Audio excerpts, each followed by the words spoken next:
우리 다 같이 요한복음 7장 37절에서 39절까지 말씀을 찾아서 함께 보시도록 하겠습니다. 명절 끝날 곧 큰날에 예수께서 서서 외쳐 이르시되 누구든지 목마르거든 내게로 와서 마시라. 나를 믿는 자는 성경의 이름과 같이 그 배에서 생수의 강이 흘러나오리라 하시니 이는 그를 믿는 자들이 받을 성령을 가리켜 말씀하신 것이라.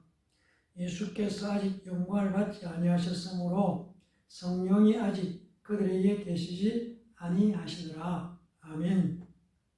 함께 읽은 본문 말씀을 중심으로 보혜사 성령이라는 제목으로 말씀을 나누기를 원합니다. 하나님은 영이십니다.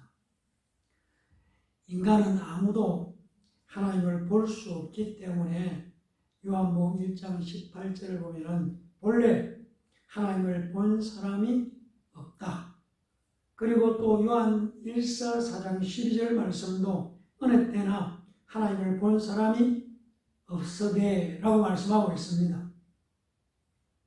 인간의 눈에 보이지 않는 하나님께서 인간들에게 자신을 나타내신 방법을 우리는 말씀이라고 알고 있습니다. 그러니까 인간들의 귀로 하나님의 말씀을 들었다는 것입니다. 우리가 일반적으로 성부 하나님으로 말하는 하나님은 귀로 듣는 하나님, 귀에 들려주시는 하나님이십니다. 그런데 눈으로 볼 수 있는 하나님으로 손으로 만져 확인할 수 있는 깨우신 하나님을 우리는 성자 하나님, 예수 그리스도 하나님의 독생자라고 합니다. 요한복음 16장 7절은 그러나 내가 너희에게 실상을 말하노니 내가 떠나가는 것이 너희에게 유익이라. 내가 떠나가지 아니하면 보혜사가 너희에게로 오시지 아니할 것이요 가면 내가 그를 너희에게로 보내리라고 말씀하고 있습니다. 하늘로 가신 예수님, 성천하신 예수님의 약속대로 성령께서 우리에게 오셨습니다. 아니, 우리 안에 오셨습니다. 성령 하나님께서 예수 믿는 우리 안에 오신 이유는 하나님이신 예수 그리스도께서 이 땅 위에 오셔서 우리를 위해 우리의 죄를 대신해서 십자가에 피 흘려 죽으시고 사흘 만에 부활하심으로 우리의 죄가 그 사실을 믿음으로 받으리는 우리의 죄가 용서받고 영생을 얻게 된다는 사실을 바로 우리 개개인에게 적용해서 믿고 구원에 이르게 하시기 위해서 오셨다는 것입니다. 고린도전서 12장 3절을 보면은 성령으로 아니하고는 누구든지 예수를 주시라 할 수 없느니라고 말씀하고 있습니다. 여기서 우리는 성령께서는 누구 이 얘기를 하러 왔느냐 하는 것입니다. 바로 예수 그리스도 얘기를 하러 오셨다는 것입니다. 성령께서는 예수 그리스도를 변호하러 오셨습니다. 예수 그리스도를 증거하기 위해서 오셨다는 것입니다. 사도행전 1장 8절을 보면 오직 성령이 너희에게 임하시면 너희가 권능을 받고 예루살렘과 온 유대와 사마리아와 땅끝까지 이르러 내 증인이 되리라. 예수의 증인이 된다. 성령이 임하면 예수님의 증인이 된다고 말씀하고 있습니다. 그래서 우리가 분명히 알아야 할 것은 성령께서는 예수 그리스도를 증거하신다는 사실입니다. 즉 보혜사 성령께서 내 안에 들어와 계신 것은 예수 그리스도의 변호사로서 예수 그리스도의 정언자로서 와 계신다는 것입니다. 우리가 아는 것처럼 예수님은 이 땅 위에 죄인인 모든 사람을 부르러 오셨다는 것입니다. 그리고 우리가 아는 것처럼 로마서 3장 23절에 말하듯이 모든 사람이 죄인이라고 성경은 선언하고 있습니다. 그러나 성령님은 회개해서 제사함을 받고 용서받은 자만을 찾아오셨다는 것을 알아야 하는 것입니다. 사도행전 2장 38절에서 베드로는 이렇게 말씀하고 있습니다. 베드로가 이르되 너희가 회개하여 각각 예수 그리스도 이름으로 세례를 받고 제사함을 받으라. 그리하면 성령을 선물로 받으리니, 즉 예수님은 죄지은 모든 사람을 위해서 오셨다면 성령님은 죄 사함을 받은 자에게만 오셨다는 것을 우리는 알아야 하는 것입니다. 그리고 예수님은 어떤 면에서는 인간에게 당하러 오셨다고도 말씀드릴 수 있습니다. 바로 마태복음 20장 28절을 보면은 인자가 온 것은 섬김을 받으려 함이 아니라 도리어 섬기려 하고 자기 목숨을 많은 사람의 대속물로 주려 함이라고 말씀하고 있습니다. 예수님은 그래서 오셔서 사람들로부터 조롱과 멸시와 전대와 비웃음과 침뱉음을 받으시고 십자가에서 십자가를 자신의 수치를 드러내는 모욕을 당하고 비웃음을 받았습니다. 그런데 성령은 예수를 정언하러 오셨습니다.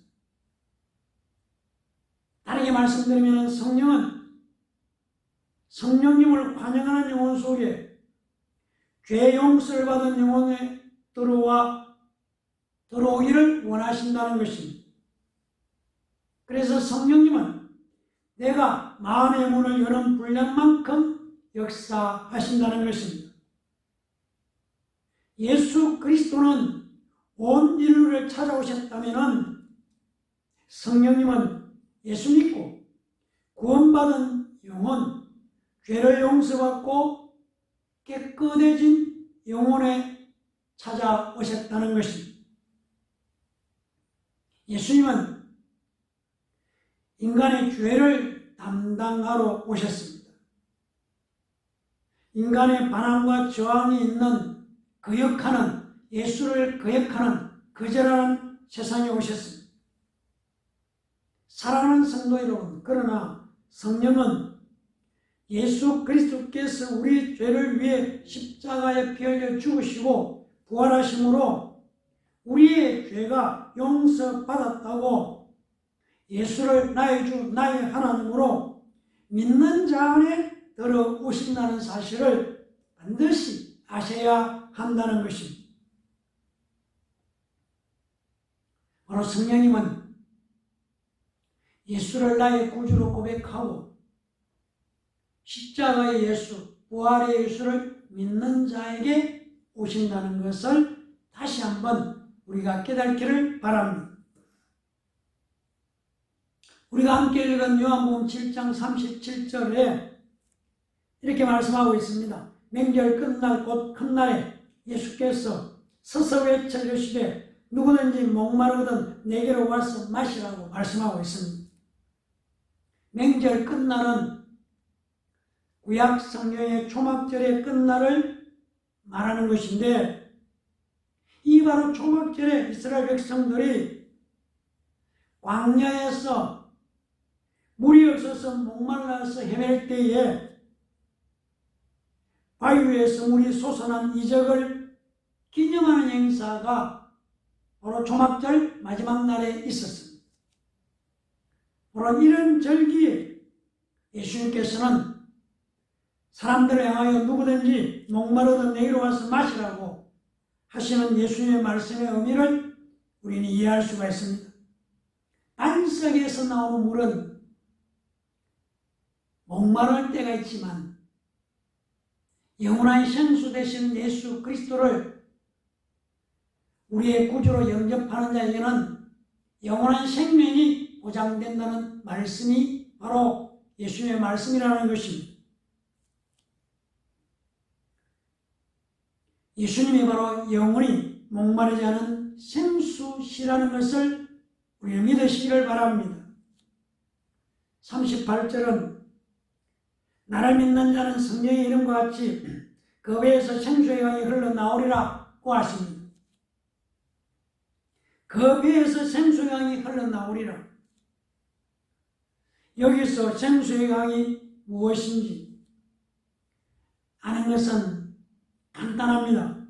바로 이어지는 39절에서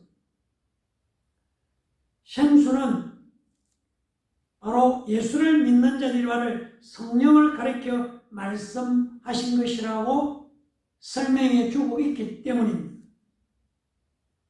39절 보면 이는 그를 믿는 자들이 받을 성령을 가리켜 말씀하신 것이라. 예수께서 아직 영광을 받지 아니하셨으므로 성령이 아직 그들에게 계시지 아니하시리라고 말씀하고 있습니다. 믿는 자들이 받을 성령이라면 바로 배에서 성령이 흘러나온다는 말, 바로 이 말씀의 뜻이 무엇일까요? 구약 성경을 보면 배라는 것은 흔히 사람들의 심청부, 즉 생각이나 양심이나 인격을 잉태하는 가장 깊은 곳을 말한다고 잠언 18장 8절을 말씀하고 있습니다. 따라서 배는 인간 존재 자체라고도 볼 수 있습니다. 그래서 배에서 성령이 흘러 나온다는 말은 그 사람의 존재 깊은 곳에서 성령이 흘러나온다는 말로 자신의 존재는 어떤 면에서 비워지고 성령이 그 속에서 흘러나오는 은혜가 역사한다는 말씀입니다. 예수 그리스도를 나의 주, 나의 하나님을 믿고 구원의 기쁨이 충만한 사람은 그의 삶 속에서 강물 같은 성령의 다스림이 넘쳐나게 된다고 말씀하시는 것입니다. 그리고 39절에서 예수께서 아직 영광을 받지 아니하셨으므로 성령이 아직 그들에게 계시지 아니하시더라. 영광을 받음에 대한 말씀은 바로 예수님의 성찬을 가리키는 것입니다. 그러니까 요한복음 16장 7절에서 그러나 내가 너희에게 실상을 말하노니 내가 떠나는 것이 너희에게 유익이라. 내가 떠나가지 아니하면 보혜사가 너희에게 오시지 아니할 것이요 가면 내가 그를 너희에게 보내리라. 바로 이 말씀은 예수님께서 성천하신 후 보혜사 성령이 우리 안에 오신다는 것을 말씀하고 있습니다. 성령께서 오셔서 하시는 일은 예수 그리스도께서 이루어 놓으신 복음의 완성을 우리 각자의 것으로 만들어 주시는 것이 성령의 역사입니다. 복음의 핵심이 우리가 아는 것처럼 죄인이 어떻게 의롭게 되는가 라는 질문에 답을 해주는 것이 복음의 핵심이지 않습니까? 죄인인 우리가 어렵게 되는 방법은 오직 예수 그리스도를 믿는 것입니다. 믿음으로 영생을 얻게 된다는 것을 바로 우리 개개인에게 적용을 해서 믿게 하시는 일을 성령께서 하신다는 것입니다. 그런데 우리는 이 사실보다는 가끔 많은 사람들이 성령께서 나를 위해서 내 안에 들어와 계신다고 알지만 보혜사 성령이 내 안에 들어와 계시는 것은 예수 그리스도의 변호사로서 예수 그리스도의 정언자로 와 계신다는 것을 이해하지 못하고 또 그 사실을 제대로 알지 못하는 경우를 종종 보게 됩니다. 그래서 우리는 다시 한번 이 사실을 분명히 해야 하는 것입니다. 그러니까 하나님의 영인 성령께서 내 안에 오신 목적은 바로 먼저 나에게 예수님을 변호해 주시기 위해서라는 것입니다. 그리고 그러한 나를 사용해서 다른 사람에게 예수를 변호하시는 것입니다. 보혜사 성령께서 예수님이 하나님의 아들이심을 나에게 변호해 주시고 보혜사 성령이 내게 오셔야만 예수가 하나님의 아들이심을 우리로 하여금 깨닫게 하시고 예수 그리스도께서 십자가에 달려 죽으셨다가 죽은 자 가운데서 3일 만에 부활하셨음을 우리에게 변호해 주십니다. 그리고 이 사실을 당당하게 다른 사람에게 전하도록 성령은 우리 안에서 역사하시는 것입니다. 보혜사 성령이 바로 우리에게 이렇게 전하고 또 당당하게 전하게 하신다는 것입니다. 바로 예수님은 하나님의 아들이시다. 너희의 죄 때문에 십자가에 못 박힌 것이다. 예수를 믿으면 보혜사 성령을 영접해야 하는 것입니다. 그렇습니다. 성령은 예수 그리스도를 사람들에게 알리기 위해서 오셨습니다. 예수 그리스도를 증거하기 위해서 오셨다는 것입니다. 그래서 성령이 내 안에 들어오면은 먼저 나로 하여금 예수를 믿게 하고 다음에는 나를 통해서 예수를 다른 사람들에게 증거하게 하신다는 것입니다. 그래서 우리는 오늘도 다시 한번 바로 이 성령님께 순종하겠다는 결단을 해야 하는 것입니다. 나의 마음도, 나의 영혼도, 나의 생각도, 나의 뜻도, 나의 의지도, 내 육체까지도 성령님께 순종하겠다는 결단하는 다시 한번 다짐하는 복된 시간 되시기를 예수님의 이름으로 간절히 축원합니다. 기도하겠습니다. 감사합니다. 하나님, 오늘도 우리에게 요한복음 7장 37절에서 39절 말씀을 중심으로 해서 보혜사 성령에 대해서 말씀을 나누었습니다. 바로 성령님은 예수를 증언하는 것이고 먼저는 우리에게 예수님을 증언하시고 그리고 또한 그 믿음으로 고백한 우리를 통해서 다른 사람에게 예수를 증언하시기 위해서 우리 안에 오시고 우리 안에서 역사하신다는 것을 다시 한번 깨닫고 믿으며 성령 하나님께 온전히 순종하는 삶을 살아가도록 우리를 사용하여 주시고 축복하여 주시옵소서. 감사드리며 예수님 이름으로 간절히 기도합니다. 아멘.